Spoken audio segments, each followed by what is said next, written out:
Now, the Three Martini Lunch with Greg Corombos and Jim Garrity.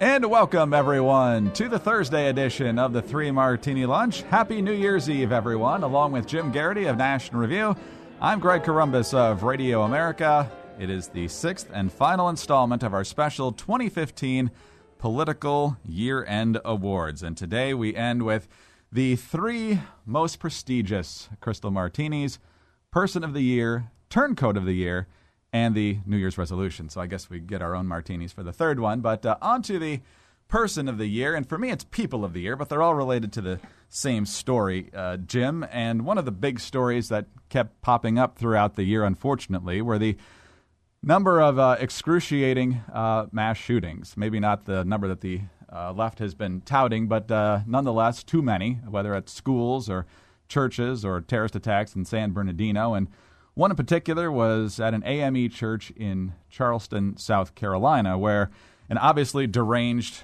person who was very likely a racist went to a Bible study on a Wednesday night, sat through the Bible study, or at least a lot of it, and later said that he almost didn't kill a bunch of people there because they were so nice to him. But he killed, I believe, 9 of them anyway. One of them lived. And ultimately, he was caught quite quickly and arraigned in court there in Charleston. And one of the most amazing things happened at that arraignment because family members of the victims were allowed to make statements. I don't know if that's all that common at an arraignment. Usually it's at sentencing or something like that.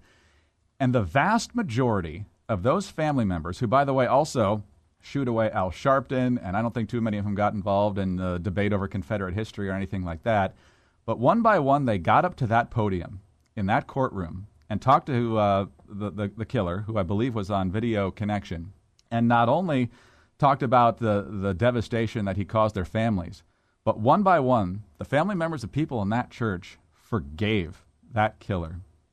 It's one of the most amazing things you will ever see, and it shows just how real the Christian faith is in those families and the people who were at that Bible study on that Wednesday night. It's amazing to watch family members of all shootings try and struggle with the grief and move on and often comfort others who are trying to comfort them.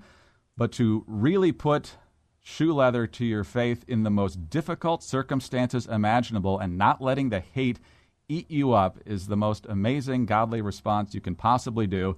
And in a horrific, horrific story, their attitude trumped the hate of the killer and is an amazing model for all of us. You know, Greg, that was a fantastic selection, and you really took the high road, which is going to make my selection look really snarky and snide. And thanks a lot, pal. So sometimes you'll see when it comes to Time's Person of the Year, they'll go with a group of individuals that kind of encompass a particular theme. A couple of years back, they did the whistleblowers, for example. So I kind of went with 3 figures who I think represent exactly what the country needs at this tumultuous time. 7 years of President Obama have steered the country far to the left, and we have crashed on the rocks. We're economically stagnant. Our federal bureaucracy is bloated and unresponsive. We're depressed and living in fear. We need a right combination of principled conservatism and a serious record of reforms with firsthand knowledge of how to steer a government away from the left and to the government's true priorities. And this year, Greg, I felt 3 men best exemplify the change we need. Those men are Rick Perry, Scott Walker, and Bobby Jindal. Now, there's this little detail that Republicans pretty much rejected these 3. The donor class didn't support them. The poll respondents didn't support them. Only Walker ended up on the big-time debate stage, and he was barely, spoken to on those 2 appearances. And they all pretty much were rejected. But here's the thing. I think that says more about the poor judgment and bad criteria of the party today than it does about these 3 guys. So since these guys didn't win anything else this year, I decided they'd win my Person of the Year nominations. And that's my, to me, that's one of the big stories of 2015. It was a very big story of 2015 and very well said. It'll be a sadder 2016 that they're not having a more prominent role. On to the Turncoat of the Year. And Jim, this is like 50.1% to 49.9% for me, and it's just so hard to choose one. I very nearly went with Secretary of State John Kerry for his completely horrific representation of the United States throughout this year, from the James Taylor incident after Charlie Hebdo, because Obama couldn't be bothered to stop watching NFL football to go to the march, to rolling over on the nuclear deal, to the politically correct response to everything related to ISIS, to the climate deal, and just last week we talked about how he's letting Iran off the hook with the visa waiver program. But not the winner, John Kerry. This might be like a Steve Harvey situation. Again?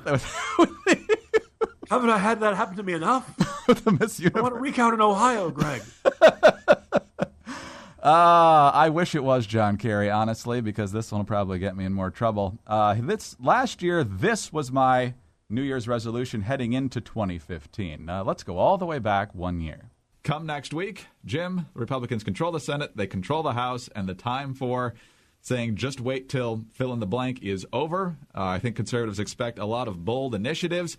They expect things to be done, like a full repeal of Obamacare, even though the president will likely veto that, and many other conservative agenda items that have been forced to the back burner because conservatives have been told for a long time that there is just not enough votes and there's just not a political reality that'll make things happen. Okay, back to live, and so they came in January 2015. First major order of business was to get the Keystone Pipeline on the president's desk, which they did. He vetoed it. They couldn't override it. That's going to happen when you got a Democratic president who doesn't like your idea. Then came the time to revisit the Cromnibus and essentially only Homeland Security funding, supposedly without funding for implementation of the president's unilateral immigration actions. The House actually did that. McConnell could not get to 60 in the Senate, so instead of making the Democrats out to be the bad guy, he folded, and ultimately that funding is still in our spending heading into fiscal year 2016. Then there was the ridiculous Corker-Cardin plan for the Iranian nuclear deal. There was no fight to turn that into a treaty. With the climate treaty, I'm pretty sure at this point, based on the fact that they've decided to fund the Green Climate Fund, they're not even going to fight on that, but I guess we'll see in the new year if there's any action going to happen on that. Efforts to defund sanctuary cities and Planned Parenthood could have been added with a simple majority vote to the highway bill. McConnell ultimately decided to do standalone votes, which meant there had to be 60 votes, which, of course, he knew he couldn't get. And then, of course, there's the omnibus at the end of the year. Boehner and Ryan obviously deserved some blame here as well, certainly. And when it came to Planned Parenthood funding, here's Mitch McConnell's answer for why he couldn't do more in an interview back in Kentucky. We just don't have the votes to get the outcome that we'd like. Again, the president has the pen to sign it. You know, if he doesn't sign it, it doesn't happen. But yeah, we've voted on that already in the Senate. We'll vote on it again. But I would remind all of your viewers, the way you make a law in this country, the Congress has to pass it and the president has to sign it.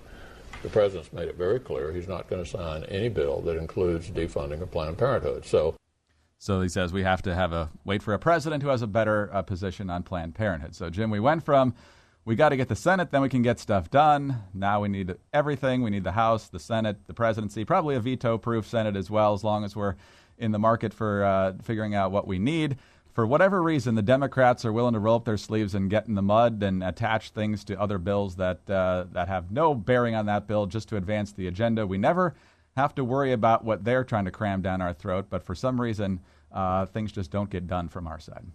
That's a really good choice. And obviously, Senator McConnell's office, you can direct all mail to Greg Corombos at Radio America. So I went in a slightly different direction. It's a little more recent in the year, but it's a more potentially long-term problem for the conservative movement. A question of who do we decide to choose as our leaders. You eloquently laid out all of the problems with relying on your longtime Kentucky senators to be your leaders, but let's go in the other direction. Dear conservative media, and I include friends in the conservative media, I don't care that you found a teenager who says conservative things. I don't care if they're particularly eloquent. They're teenagers. They're not supposed to be dragged into the dog-eat-dog world of politics. And teenagers are stupid and fickle. And I know this, Greg, because I was once a stupid and fickle teenager. And chances are, so is everybody listening to this. So why would some of us conservatives choose to take somebody like this kid, C.J. Pearson, and turn him into a spokesman for the conservative movement overnight? Because this is the sort of thing that happens. Not long ago, C.J. Pearson is this 13-year-old conservative, quote, social media sensation who talked about all of his support for Ted Cruz. Joins the Cruz campaign as this, high-profile volunteer on September 8th, leaving his position concluding that Cruz isn't doing enough about student loan debt and youth unemployment. And a short while later, he announces he's supporting Bernie Sanders. Now, let me be clear. C.J. Pearson is not the turncoat in my turncoat of the year.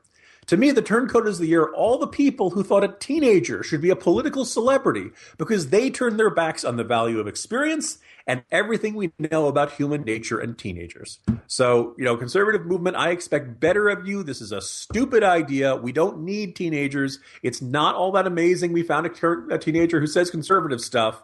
Let the kids be kids. Don't shove them up on the stage at CPAC and turn them into celebrities because you know what? They're going to meet a girl and they're suddenly going to change their minds on everything.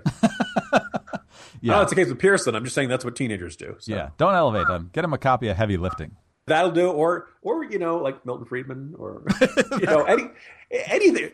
Rush Limbaugh is the way things ought to be. Any of this stuff. The teenagers don't know anything. Hey, this person who's never studied it. So anyway, you can feel the rant going here. Yeah. Get off my lawn, kids. Exactly. All right, on to New Year's resolutions. These are obviously things we're hoping to change or do better in 2016. Definitely hoping to exercise more, eat a little healthier. That's pretty standard. As far as politics are related, trying to pace ourselves for 2016, realizing that a lot of people don't pay attention, but at the same time, making sure, Jim, that we don't get rid of our conservative bona fides in order to jump on the train that appears to be ahead on the tracks. There is a leading candidate for the Republican nomination who, and people are going to hate this too, is not a conservative. He's just not. He never has been. And I think he's reading the population and understanding what they're frustrated about and deciding to get out in front of their train. So we will see what happens here in the next few weeks as the real votes actually take shape. But sacrificing conservatism for the sake of success has never been a long-term success strategy, and hopefully it doesn't happen again in 2016. I think it's a really good choice there, Greg. Once again, all angry email can be sent to Greg Columbus. But mine is kind of on that same theme, although I think there's been an interesting lesson of the last 2 years, maybe even heading back to 2012. For the starters, the past 2 years have shown that polling, even polls of likely voters held shortly before Election Day, can be wildly off base. Saw it in the 2014 midterms, saw it in the Kentucky governor's race this year. Greg, I want to see things more firsthand in 2016. I feel like we get things through filters. Rumors, disinformation, half-truths, they get around the web and around the world faster than ever before. There were a couple times in the past year, not a lot, but a couple of times where I wrote something based on a report of, this political figure said X. Then you go and listen to the audio, and it's very different, or it's out of context. I think Ryan Lizza of the New Yorker, who was usually a pretty good reporter, no conservative, but he had some of Jeb Bush had said stuff happens in regarding to school shootings and stuff like that. And you look at the comments in context, it was definitely not the way Lizza made it sound. So I think we need to be a little more careful about these things. I need to be a little more careful about these things. I think we're seeing a bit of a breakdown in the way the media does its job, and that desire to chase the clicks, chase the traffic, chase the attention, the shock value is really getting in the way of accuracy. So I want to remain committed to accuracy. I want to make sure I don't end up chasing something that's not true. I want to make sure I use appropriate skepticism and only trust what I see firsthand. Since there's so much people out there who want to shape perceptions and spin them to things that they are not. So I'm going to try to stay in reality in 2016, and we will see how that shakes out let's see how it shakes out for us, Greg. Jim, we all know your New Year's resolution is to foster a broker convention where Bobby Jindal ends up as the nominee somehow. By the way, people are like, Jim, you're such a Jindal fan.